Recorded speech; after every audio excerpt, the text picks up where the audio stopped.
রাসূল বলেন ক্বালান নবী সাল্লাল্লাহু আলাইহি ওয়াসাল্লাম ইদা কানা আউয়ালুল লাইলাতিন মিন শাহরি রমাদান।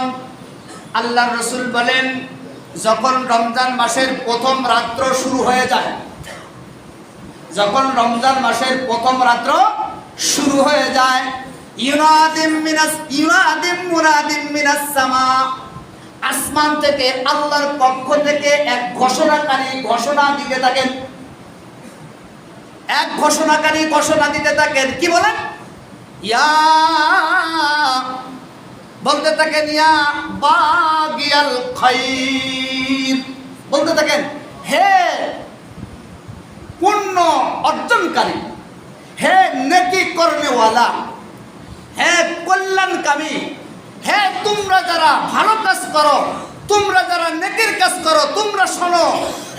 ইয়া বাগিয়াল খাইর আকবিল, রমজান মাস এসে গেছে, এখন তোমরা বেশি বেশি পরিমাণ নেকির কাজ করে নাও। এবার আসমান থেকে আবার দেখতে বলে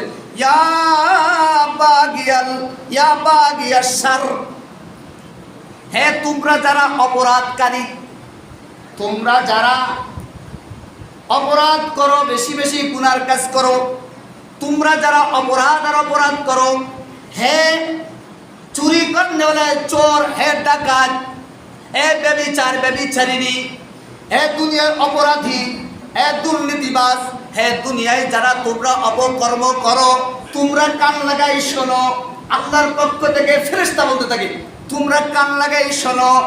ইয়া বাগিয়াশ শাররি আকসির, রমজান মাস এসে গেছে, এখন ওই অপরাধগুলো ছেড়ে দাও, অপরাধ করো না, ওই অপরাধগুলো ছেড়ে দাও, ভালো কাজ করো, অপরাধ আর করো না। কারণ আল্লাহ তাআলা বান্দা বান্দির জন্য এই রমজান মাস দান করেছেন, এটা বড় রহমতের মাস, ঠিক কিনা? আল্লাহ তাআলা আমাদের সকলকে এই রমজান মাসে মর্যাদা রক্ষা করার তৌফিক দান করুক, বলেন আমিন। আমরা এই রমজান মাসে বেশি বেশি নেকির কাজ পারবো তো ইনশাআল্লাহ? সকলেই আমরা খেয়াল রাখবো যেন এই রমজান মাসে বিশেষ করে আমার দ্বারা যেন কোনো রকম অপরাধ না হয়, অন্যায় না হয়, কোনো রকম গুনার কাজ যেন আমার দ্বারাই না হয়ে যায়। আল্লাহ তাআলা আমাদের সকলকে এই রমজান মাসে বেশি বেশি নেকির কাজ করার তৌফিক দান করুক, সকলে বলেন আমিন। এই রমজান মাস বড় বরকতপূর্ণ মাস। বলে এই মাসে এক হাদিসের মধ্যে রাসূলুল্লাহ সাল্লাল্লাহু আলাইহি ওয়াসাল্লাম বলেন, যে ব্যক্তি রমজান মাস পাইল, রমজান মাস পাওয়ার পরেও যেই ব্যক্তি তার গুনাহ মাফ করায় নিতে পারলো না, যে ব্যক্তি তার গুনাহ মাফ করায় জান্নাতের যোগ্য বানাইতে পারলো না, আল্লাহ রাসূল সাল্লাল্লাহু আলাইহি ওয়াসাল্লাম বলেন যে সে যেন ধ্বংস হয়, সে যেন জাহান্নামী হয়ে যায়, বলেন নাউজুবিল্লাহ। রাসূলের বদদুয়া। এজন্য আমরা এত বড় মর্যাদাপূর্ণ একটা মাস আমরা পেয়েছি, আল্লাহ আমাদের হায়াতে বাঁচিয়েছেন। অনেকে গত রমজান পাইছে কিন্তু এই রমজানের আগেই দুনিয়া থেকে চলে গেছে। কি এমন হয়েছে? কয় নাই? আল্লাহ তাআলা আমাদের এই হায়াত বর্ধিত করেছেন কে? আল্লাহ তাআলা বর্ধিত করেছেন। তাহলে যেহেতু আল্লাহ তাআলা আমাদের হায়াত বাড়িয়ে দিয়েছেন, তাহলে সেই আল্লাহ তাআলার হুকুম আহকাম এই রমজান মাসে তার বিধিবিধান পরিপূর্ণভাবে মানার দরকার আছে না নেই? আল্লাহ তাআলা কবুল করুন, বলেন আমিন। এক হাদিসের মধ্যে রাসূলুল্লাহ সাল্লাল্লাহু আলাইহি ওয়াসাল্লাম বলেন, এই রমজান মাসকে 3 ভাগে ভাগ করা হয়েছে। প্রথম দশক রহমতের, দ্বিতীয় দশক মাগফিরাত, আর তৃতীয় দশক হলো নাজাতের। প্রথম রহমত চলতেছে, আল্লাহ তাআলার রহমত অর্জন করা দরকার।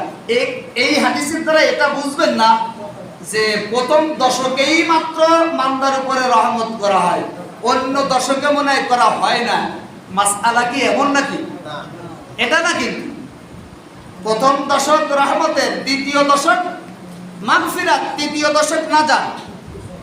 এর দ্বারা এটা উদ্দেশ্য নয় যে প্রথম দশকেই শুধু রহমত হয়, মাগফিরাত হয় না বা মুক্তি হয় না, এমনটা না। আবার দ্বিতীয় দশক মাগফিরাত, ক্ষমা, এটার উদ্দেশ্য এটা নয় যে প্রথম দশকে ক্ষমা করা হয় না বা মুক্তি দেওয়া হয় না। এরপরে শেষ দশক হলো নাজাত, এর দ্বারা উদ্দেশ্য এটা নয় যে শেষ দশকে আল্লাহ তাআলা শুধু মুক্তি দেন, অন্য দশকে মুক্তি দেন না, এমনটা কিন্তু না।